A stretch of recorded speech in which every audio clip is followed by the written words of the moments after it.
Brilliant. So welcome to the rest of you. And this is this week's webinar about effortless control management with Impero. My name is Shenna. I'm a business development director at Impero. And with me today, I have Morten Christensen. Welcome, Morten.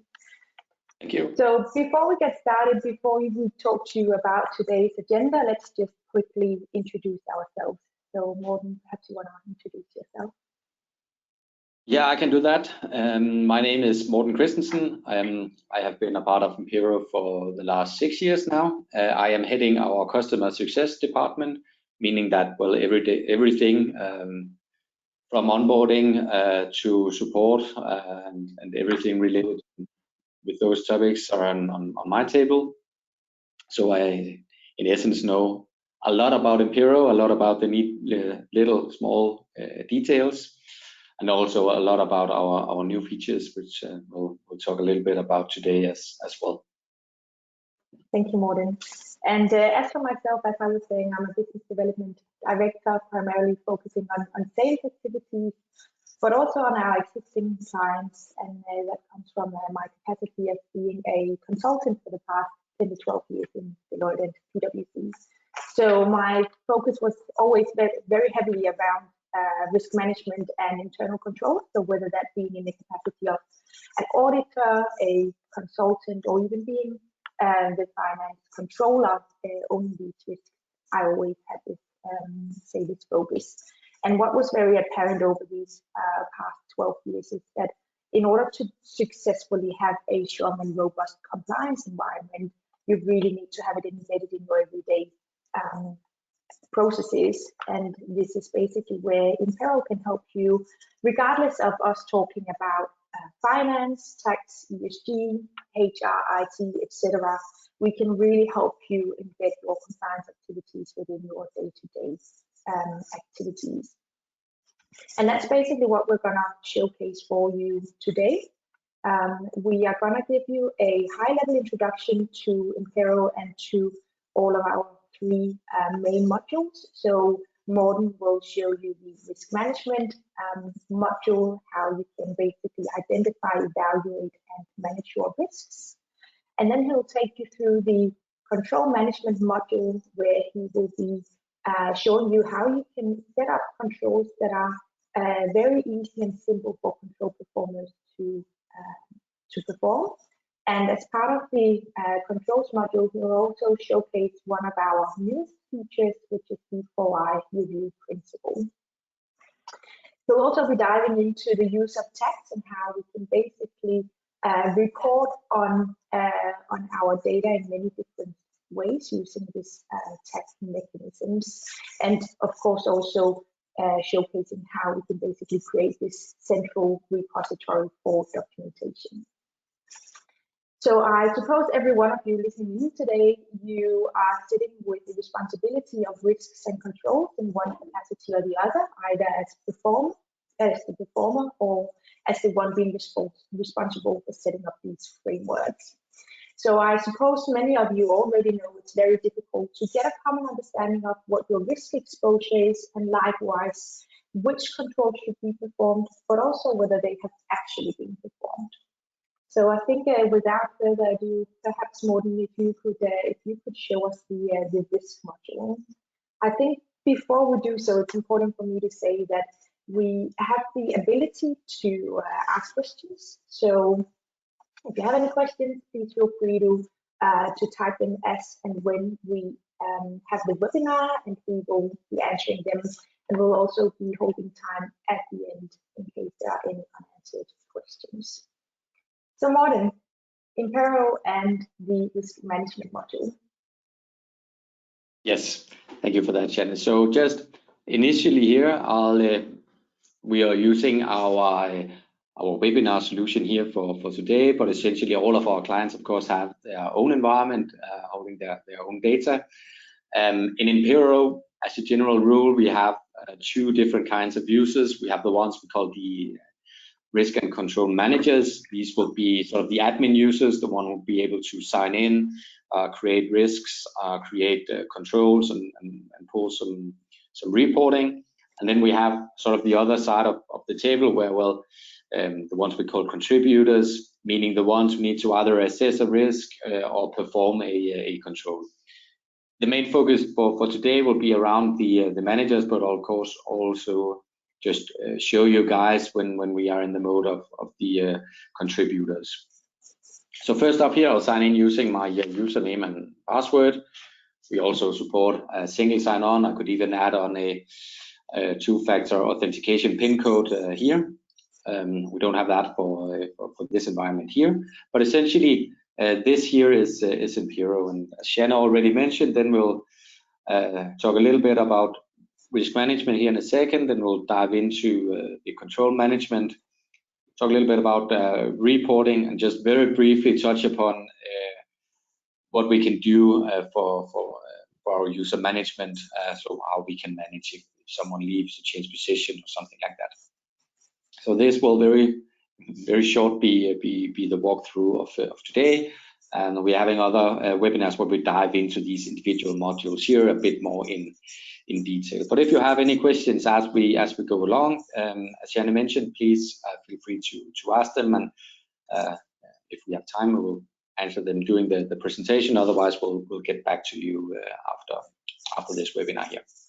So to kick things off, I'll jump into the risk management solution, and we'll be focusing on two different things for today. So I'll just very briefly show the risk directory. Essentially, this is where we design our risk map. So we design which processes, sub-processes, and risks are we exposed to, and where are we exposed to them.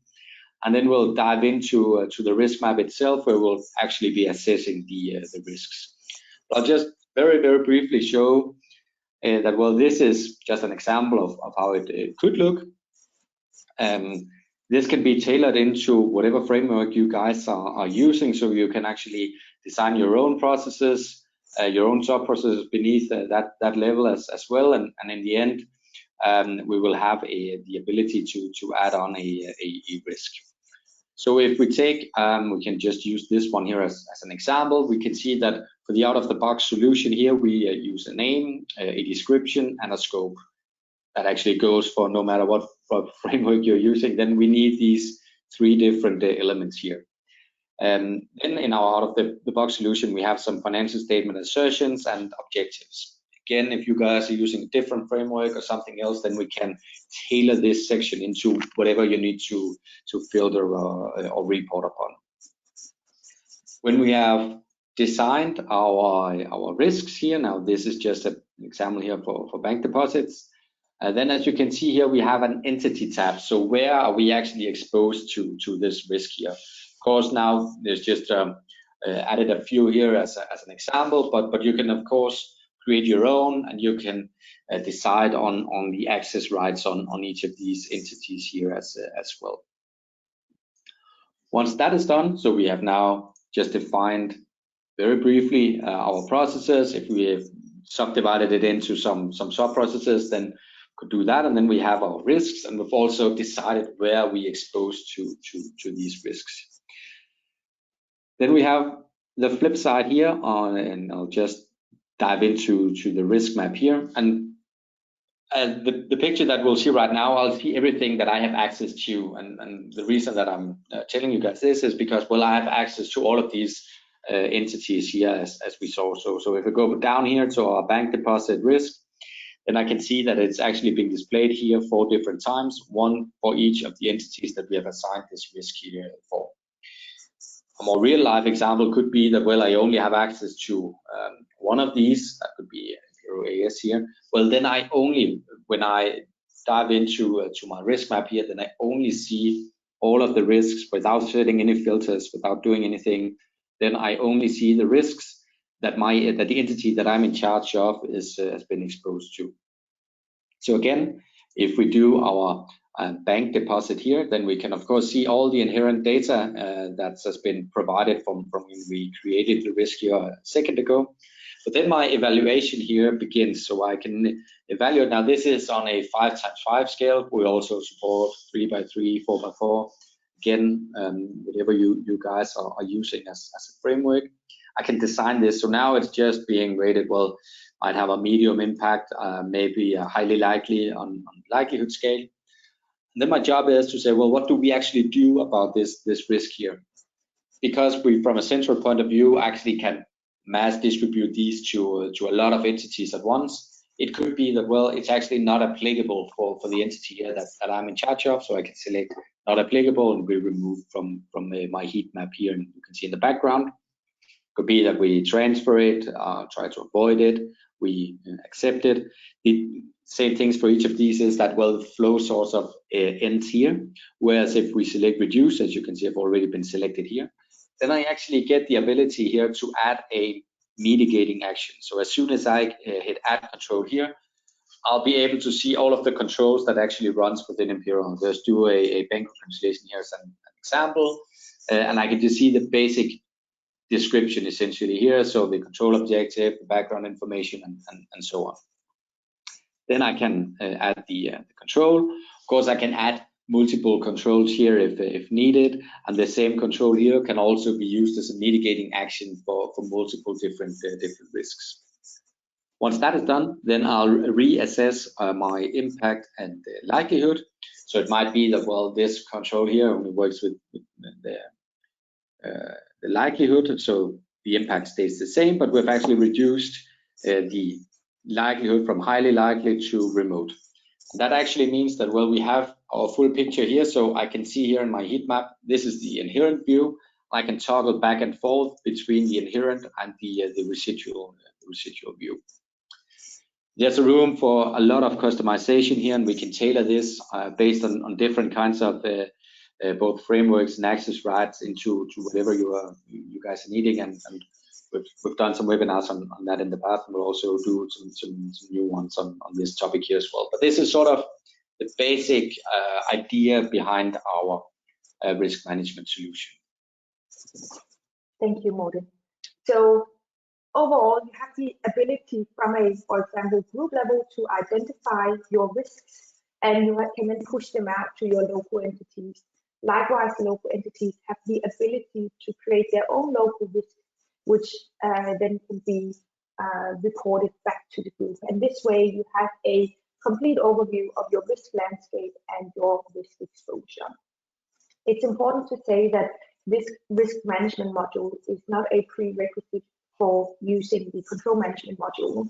So you do have the ability to use the control management module as a standalone, and depending on your, say, maturity, your ambition level, you can then always add on the risk management module. So Morten, let's go to the control management module. Yeah, thank you for that. So we'll dive into the control management here. And essentially, once again, what I see here is just an overview of all the, we call them control programs that I have access to. So a control program in Impero, sort of a placeholder for control. So it's on this level that we can define the different access rights. Once again, as you can see, I can actually bulk manage these different access rights here. So in this case, I have access to these 10 different control programs. It could be that, well, I only had access to the financial control program. Yeah, well, when I sign into Impero, again, without setting this filter here, all I will be able to see is this control program here that I have access to. If we dive into this one here, and then just we will see all these 23 different controls that's holding within this control program here, and just use the bank reconciliation that we used as an example before. Then we can see how a control is defined or designed in Impero. And now it's a bank reconciliation, it's a financial control that we use as an example, but whether it's within finance, tax, ESG, HR, all the different topics that you also mentioned in the beginning, Shannon, then it's actually the same elements that we need to go through. And there are 4 different elements here. So we have the basic details. That's what you see on my screen right now. We have the scheduling. You might be able to see it here on the lower part. Then we have an assignment section, and the final one being where we actually design the control. So the first one, the basic details, well, that's the title, it's a bit more of an in-depth description. This is also the information that you saw before when we use this control as a mitigating action. So we can see the control objective here in the background information. We could also provide a link to an internal process flow or similar. We could do that here as well. Then it needs to be placed somewhere. Now this is in the financial controls program, but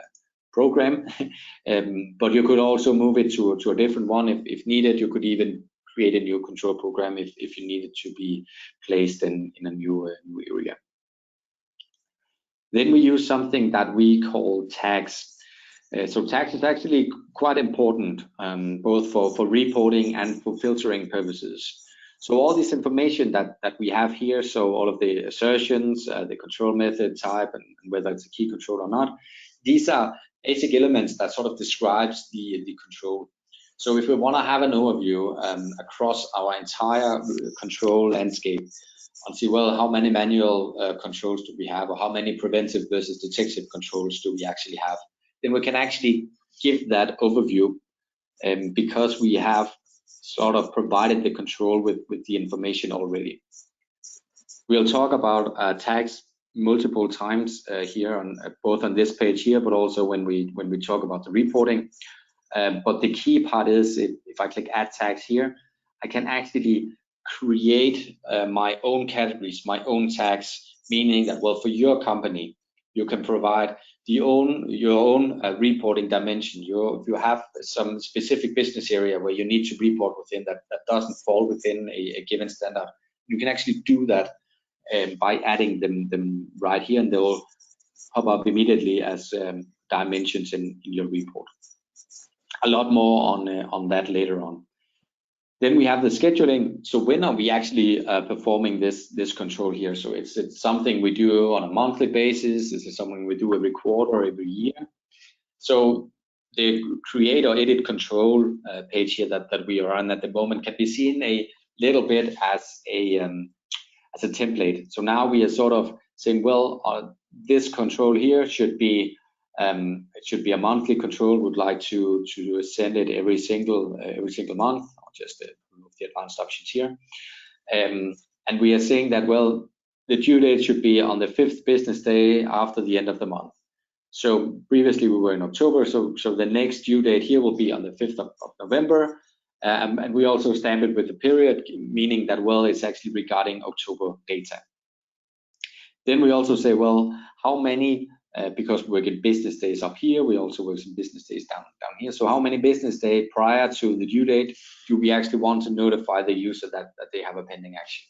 So it could be that, well, we want to do that 4 days, 4 business days, sorry, before, meaning that it will always be on the 1st business day of the month.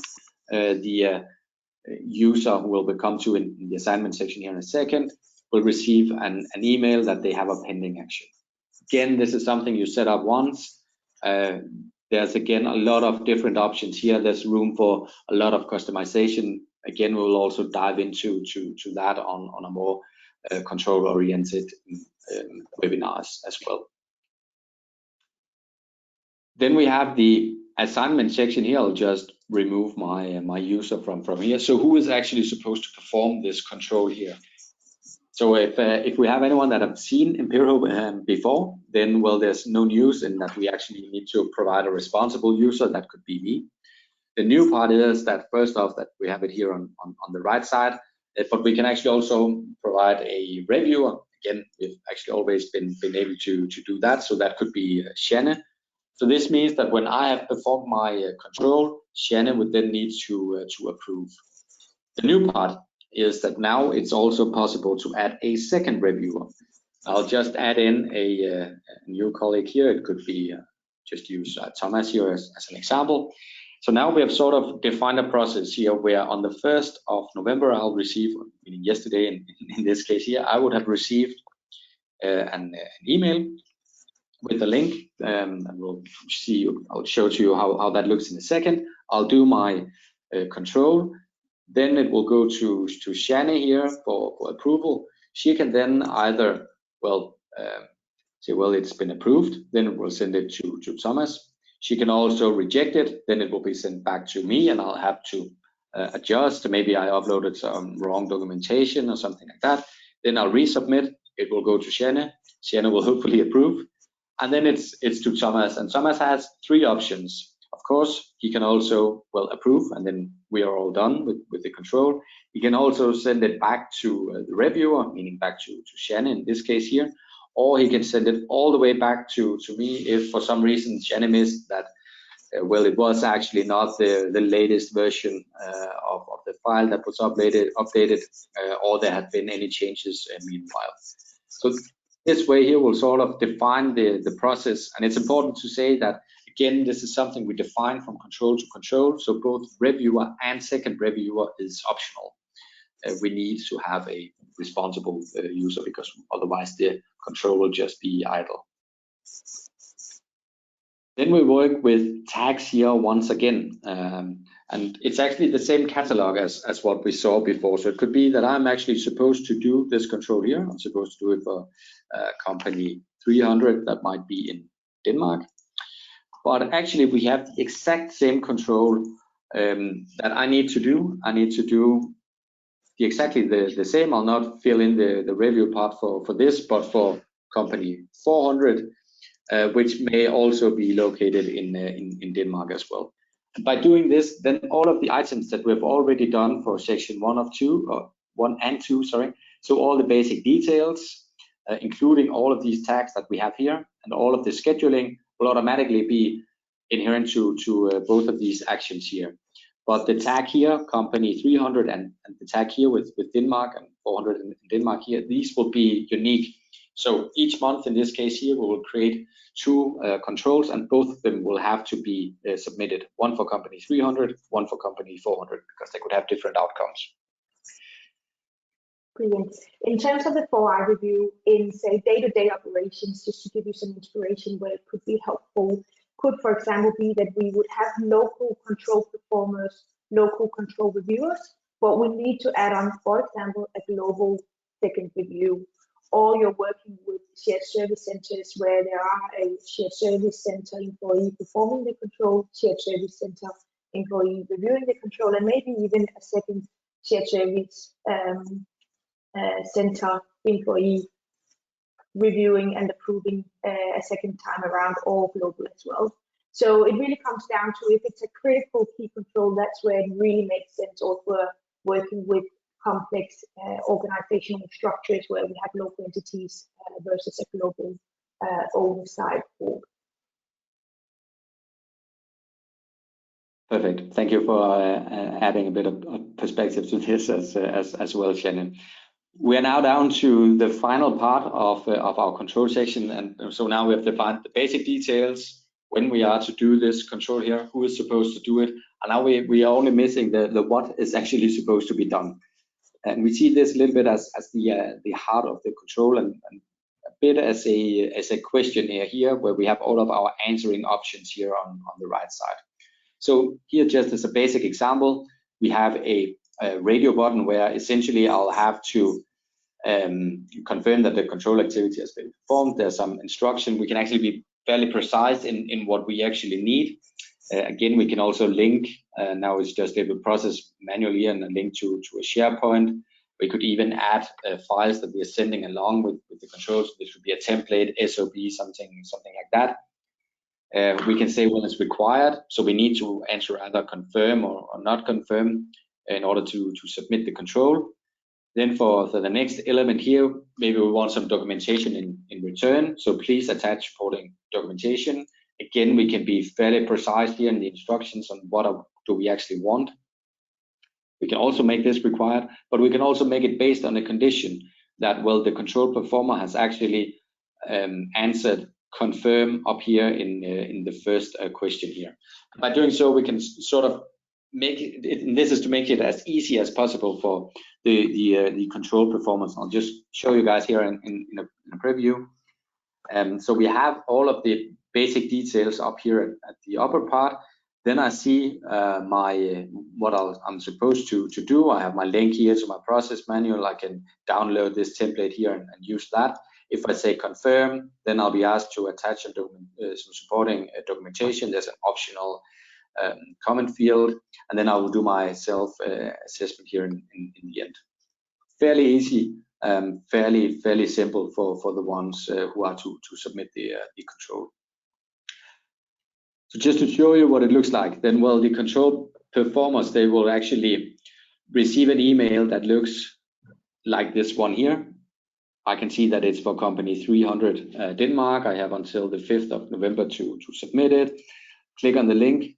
I'll jump directly to a page that looks a lot like our preview from before. I can say, yeah, I do confirm. I can upload some documentation. Here, just did a screenshot, do an optional comment if needed, say, well, this process here was effective, and then I can submit. So that's basically it for the ones who are to actually submit this control here, these control performers. Thank you, Morten. And so now we've talked about the risk exposure, we've talked about how we want to handle the controls, but even more importantly, how do we monitor and follow up and make sure that these controls are actually performed as intended? Yeah, so now we're back in manager view here again, and I'll just jump into our report section here, and we'll just use an example. This was just an example of a country report. So right now we are in November, and we would actually like to, it will just, per default here, it will always show the previous month. Of course, I can change this here based on my needs, but that actually means that I can just run my own report directly from here. Now we're in November 2021, so we are displaying the previous period up here. Again, we are using our tags here. Now it's based on a country perspective here. Could also be that, well, I would like to see how we are doing based on a company level. Then I can actually do that. In the chart here, I can look at one item at a time. But down here in my table below here, I can actually sort of have multiple dimensions. So I can have a look at Denmark. In Denmark, as we already saw, I have company 300 and 400. I'm interested in everything within finance, for instance. Then I can see my bank reconciliation, and it's actually Morten who's supposed to do it. The great part here is that I can click on each of these numbers here. So if I want to send a manual reminder or reassign the controls that are overdue, then I can fairly easy do so. There's a lot of options here. You could basically tailor it any way you'd like for the overview that you need, with a combination of some standard measurements and some tags that you can customize into your every need. Brilliant. And we've got one question now, which is basically saying, I'm spending a lot of time updating new users or new employees that are leaving the company. Is there any smart way to do so in Impero? Yeah, so we've actually very recently updated our user management section here, and now I'll just use basically my own user here as an example. So I'll just dive into my own user, but I could basically do this on every single user if I'm an admin or if I'm a user admin. The important part here is actually the section here on the left side. So if I have someone that's maybe they're changing into a new position, so all the controls that has been assigned to them, in this case here it's 22, I can see that I'm assigned either as a responsible or as a reviewer, responsible or a reviewer. I can do all of them, just replace, and I can select a new user.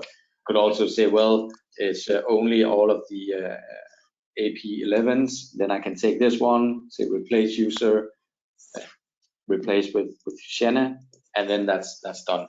So it's fairly easy to do that. Thank you, Morten. I think that's all we have time for today in terms of questions. So for those of you that I haven't answered your questions, I'll get back to you in an email after this. So essentially today was a high-level introduction to our risk, our control, and our reporting module.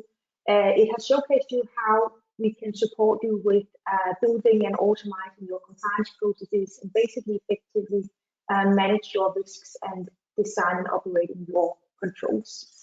On Wednesday, the 10th of November, we have our next webinar at 10 a.m. Danish time, and it will be a deep dive into our risk management module. So we hope you found today's session insightful and helpful, and we are looking forward to welcoming you to our next webinar.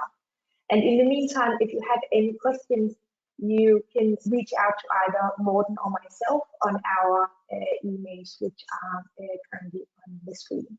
But thank you for today, and we will see you next week.